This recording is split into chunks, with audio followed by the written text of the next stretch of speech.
Papal plans. The Vatican unveils the Holy Father's itinerary for his upcoming trip to Cuba and the U.S. A crowded field. New Jersey Governor Chris Christie becomes the 14th Republican to throw his hat in the race for the White House. Blessed are the poor. We take a look at a Washington, D.C. statue that may change the way you think about the homeless. Summer visit. The Holy Father wishes his predecessor a restful stay in the papal summer residence. Those stories and more on EWTN News Nightly for Tuesday, June 30th, 2015.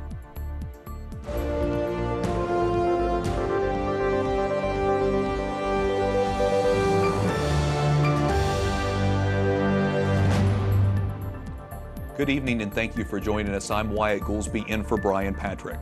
Tonight, it's official. We now know the Holy Father's schedule on his upcoming trip to Cuba and the United States in September. Pope Francis will meet with the homeless, immigrants, and prisoners and highlight religious liberty. The Pope arrives in Cuba on September 19th. He'll celebrate Mass in Havana and visit 2 other cities on the island. Francis arrives in Washington, D.C. on September 22nd. The next day, he'll visit the President at the White House. He will become the first Pope to address the U.S. Congress on September 24th. Later that day, he'll meet with homeless people. He'll also canonize Spanish missionary EWTN. Next stop, New York, where Francis will address the United Nations. He'll host an interfaith gathering at Ground Zero and meet with children and immigrant families in Harlem. Francis will celebrate Mass in Madison Square Garden and preside over Vespers at St. Patrick's Cathedral. The next day, he heads to Philadelphia, where he will join the World Meeting of Families. There, he will also hold a meeting for religious liberty. The Holy Father will visit prisoners before celebrating the final Mass on September 27th in downtown Philly. Joining us now from Rome is our correspondent, Alan Holdren. Alan, the Holy Father's schedule is very packed. Is the Vatican allowing time for the 78-year-old to rest? Well, Wyatt, he does have time between one event and another, in most cases, to sit and relax for a second. You have to imagine that he has a lot of people taking care of him, and as the reporters that cover these events, we have to be scurrying from one place to another, but he really does take it at a pace that he can handle. The people around him know him very well. He usually takes a pause after lunch. He doesn't always use it to rest or take a nap. Sometimes he uses that time to meet with other people and even to celebrate Mass. So it really is hard to say at this point if he's going to use that time, but he does have it if he needs it. Yeah, everything in his schedule seems very structured, but we all know how to expect surprises along the way. Is it safe to have that assumption with this Pope? I think we can. One thing that's not present in that schedule at this point is a meeting with Jesuits in the different cities. He tends to, on his different trips, stop by different communities of his old religious order, the Jesuits, and say hello, to visit with them privately. I think we'll probably see that, and we'll see plenty of other things that we really can't foresee in this moment. He does have some beautiful encounters with the homeless and also with prisoners there in Philadelphia, so we can look forward to a lot of very beautiful encounters. Sure, I know we're all anticipating his trip to the United States and Cuba, but in addition, the Holy Father has also asked for prayers for his upcoming trip to Latin America. What's on deck there? That's right, Wyatt. He's looking forward to this coming trip. He's going to start on Sunday. He's going to be going to Ecuador, to Bolivia, and also to Paraguay. He's got plenty to do down there, a lot of masses that he's going to be celebrating in the different places. They're expecting between 1 and 2 million people for almost every Mass. We'll be meeting with prisoners also there, with immigrants, and also with people in shanty towns. We've got a lot to look forward to. It's going to be a very, very busy trip, and the Pope, with his 78 years of age, Wyatt, we're going to see what he can really do. He's going to be speaking in Spanish, so he's going to be in his element. It never seems to be a letdown for this Pope Francis. Alan Holdren reporting in Rome. Thanks so much. Thank you, Wyatt. Officials here in D.C. have been planning this trip for months. Catherine Szeltner has reaction tonight from Catholic leaders. She joins us from the Basilica of the National Shrine of the Immaculate Conception. Catherine? Why it is here where Pope Francis will canonize Blessed Junipero Serra. Cardinal Donald Wuerl says they plan to have 25,000 seats and expect to have 20,000 more people stand for the canonization Mass. Just some of the details D.C. Catholic leaders revealed today. While in D.C., Pope Francis will meet with the president and politicians, but the focus will be on the poor. If there's any one person in the world, in the whole world, I'd love to have come visit and greet and support our ministry, it's Pope Francis. Monsignor John Ensler is the president and CEO of Catholic Charities in Washington. The Holy Father plans to meet with the group in September and help serve the homeless in downtown D.C. Cardinal Wuerl says the meetings with Obama and Congress are important, but when asked what he thinks will be the most memorable, I would think that Mass he's going to have at Our Lady's house, at the Basilica of the National Shrine, the canonization of Junipero Serra. Wuerl confirms Pope Francis will say that Mass in Spanish as a gesture to immigrants. It will be the first open-air papal Mass in a post-9/11 United States. The rector of the Basilica is confident the Secret Service will keep everyone secure. They are right on top of things, they look at every detail, and they basically give us our marching orders. So they want to make sure that everyone will be safe, from the Holy Father on down to whoever's there. Pope Francis will end his U.S. trip at the World Meeting of Families. Monsignor Ensler says the family and the poor are closely linked. If family breaks down, poverty grows, needs grow, the vulnerable become more, because who's taking care of them? The Archdiocese of Washington plans to invite all U.S. seminarians and novices to the canonization Mass. The big question is, how does the general public get tickets? The Archdiocese of Washington has not released that information yet. Wyatt. Catherine Szeltner from the National Shrine tonight. Catherine, thanks very much.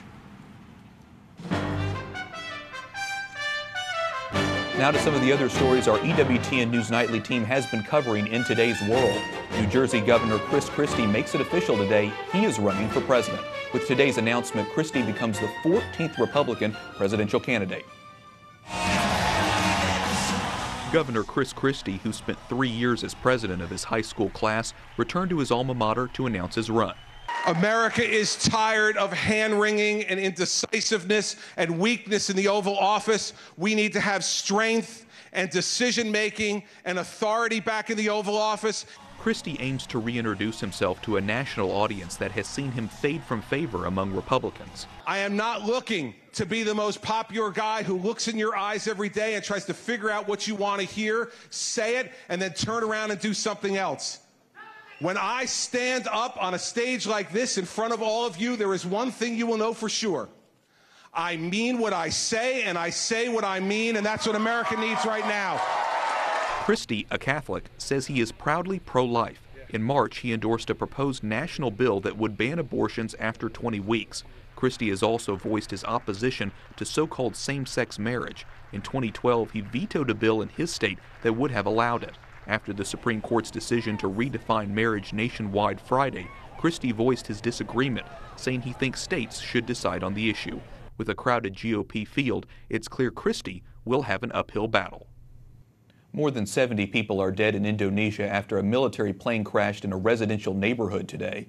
Rescue teams were using heavy machinery to remove the mangled wreckage of the C-130 Hercules. About 30 of the dead have been identified and include Air Force personnel and members of their families. Air Force officials say there is little hope of finding survivors. Greece confirms it will not be making the $1.9 billion payment that's due today to the International Monetary Fund. Greece is out of money, and after 5 months of talks with its creditors, there's no prospect of any additional rescue loans. Officials closed banks and limited ATM withdrawals in preparation. Nuclear talks with Iran have been extended by a week. The news comes as the UN prepares to announce that Iran has met a key condition by significantly reducing its supplies of enriched uranium. The State Department announced the extension only hours before today's deadline for reaching a deal. The State Department is set to release the next set of Hillary Clinton's emails today. It's part of a multi-stage plan to release a total of roughly 30,000 of Clinton's emails. The plan followed the controversy that erupted in March over the former Secretary of State's private email server. It was revealed that during her time at the State Department, Clinton used a personal email account instead of a government account. Last week, the State Department said it couldn't find certain emails from Clinton's private server in its archives. Pope Francis tells Christian and Jewish leaders meeting in Rome they are no longer strangers, but friends and brothers. The meeting comes on the 50th anniversary of a Vatican document that opened up dialogue between the two faiths. The Holy Father says it's a definitive yes to the Jewish roots of Christianity and an irrevocable no to anti-Semitism.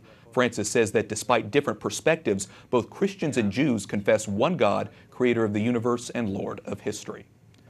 Emeritus Pope Benedict XVI is leaving the Vatican for his first trip since retiring.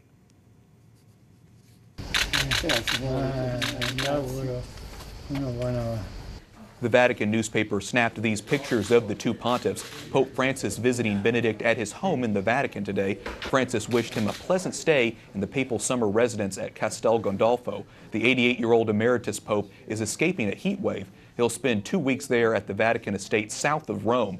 Benedict isn't known to have left the Vatican much since retiring in 2013. Coming up, we'll take a closer look at a Supreme Court decision that blocks part of a Texas abortion law, why some say it could actually be helpful for the pro-life movement.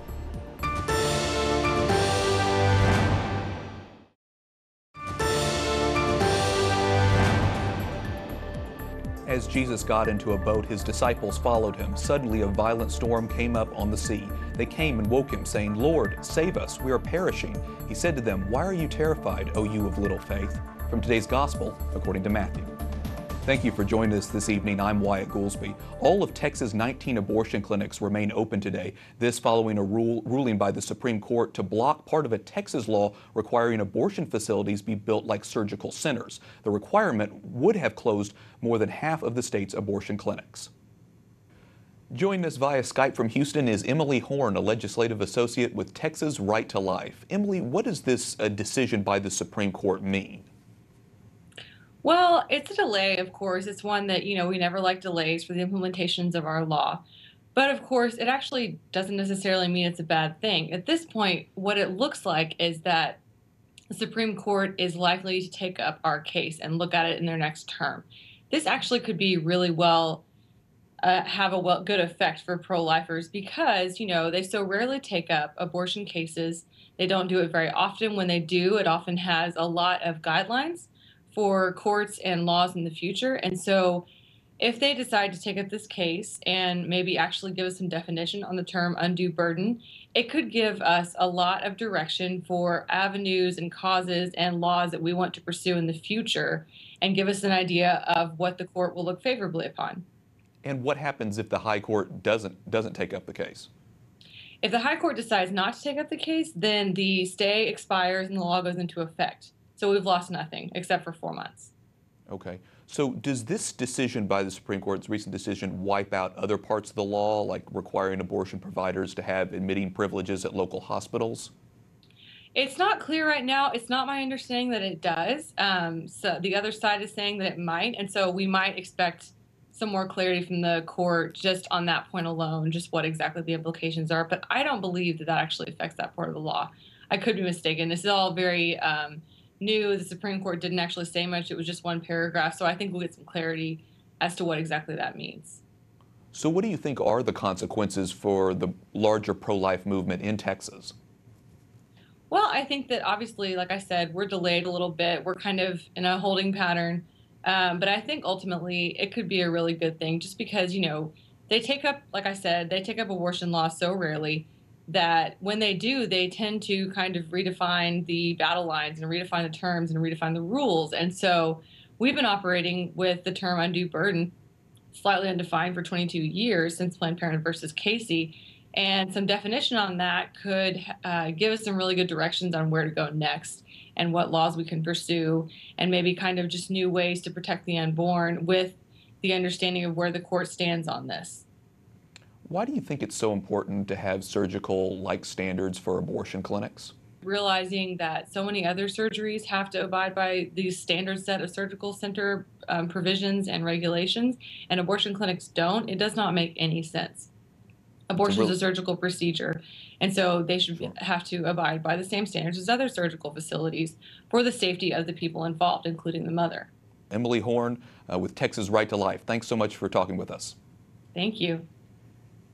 And Mary Hasson is a fellow at the Ethics and Public Policy Center and the editor of a new book, Promise and Challenge: Catholic Women Reflect on Feminism, Complementarity, and the Church. Mary, radical feminists promote abortion at all costs. Why is abortion incompatible with an authentic understanding of womanhood? Wyatt, abortion is a tragedy, but it's a double tragedy because women are made for others, and our hearts are built to be sensitive to others' pain and to protect, and abortion violates that. It's an alienation of what's deepest inside a woman, her desire to protect and to give life. You know, your new book is a response to Pope Francis' call for women to have a greater presence in the church. How can women serve the church? In short, women can serve wherever the laity are called to be present. And so it takes a little creativity, and women need to make themselves available, but it also calls for some new thinking, some openness to do things a little bit differently in terms of pastors and the church at large. And that's not always easy, because sometimes there's a misconception that women can't do as many things or can't participate in so many ways. Right. In the past, there's been kind of a polarization. If you talked about women's roles in the church, you were either talking about women's ordination, which church teaching will never allow, or sort of the status quo. And what John Paul II, Benedict, and then now Pope Francis have emphasized is we need women's influence to be present throughout the church and throughout society. Like we say, it's not always easy. Obviously, there's a lot of challenges out there. What do you think are the biggest challenges that Catholic women face nowadays? Yeah, there are a couple. One is the culture. The culture sends a confusing message to women that we should shunt aside our femininity and our womanhood in order to compete. And instead, what the church is saying is that we have to have a spirit of service and to serve with our distinctive femininity. But another confusion or another challenge is really women aren't sure where they fit in. And so one of the things that happened with a group of women that ended up contributing to this book was after the Pope made his invitation to women to think with the church about what it means, what womanhood means, what the role of women should be. As we got together, we had a symposium, we produced the book, and out of that has come a wonderful initiative, the Catholic Women's Forum, which serves as a resource to the church and also a voice to the culture. Yeah, absolutely. You mentioned in the book, you hint on this idea of complementarity, or the role of complementarity of women. Tell me what that means. Lay it out, explain that, especially in light of Friday's Supreme Court ruling on marriage. Complementarity is founded on the idea of sexual differentiation. Okay, we know we're different. A look at the body tells us we're different. And what the church says is we're complementary. That difference has meaning. And that difference needs to, because we're different, we need to collaborate, and then together we'll come up with something better, whether it's giving life, is the fruit of the physical collaboration, the unity of a husband and wife, or whether it's producing something else that's positive and fruitful, that's even bigger and better than what each of us could do as individuals alone. It's such an important conversation, and like I said, we're happy that you're encouraging that among women in the church. Mary Hasson, thanks so much for joining us. Thank you. Up next, how one statue is drawing attention to a group often overlooked in our society.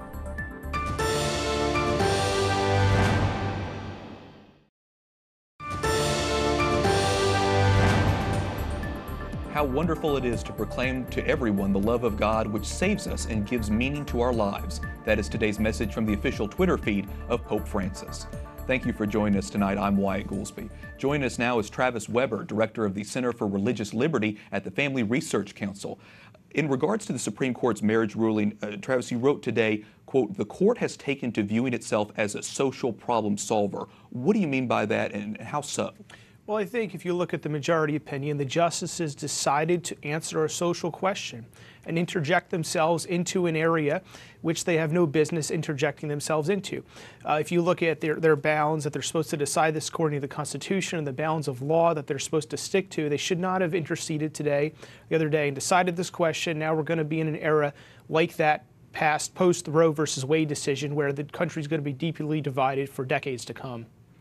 The 14th Amendment says no one should be deprived of liberty without due process of law. How does this ruling affect that or impact due process? Well, the court, one of the basis of the decision is this idea that the liberty clause of the due process clause of the 14th Amendment protects certain rights that are conferred and read into that by the court, this idea of substantive due process. Yet the court, when it does this, it really, in essence, makes up these rights and uses its own judgment to decide these rights must be protected. This takes the authority out of the hands of the people who voted otherwise in all these states where they've wanted to support traditional marriage. And by doing this, the court actually yanks the power away from these people and tramples upon the power distribution the Constitution is supposed to effect. So you and many others believe, obviously, the court made a bad decision from a legal point of view. Is there any going back now? What can be done legally? Well, legally, there are several avenues through constitutional amendments or possibly someday the court reversing itself. But unfortunately, this is probably going to be with us for some time. And we're left now with a deeply divided country where people are going to have to hash this issue out in the social sphere.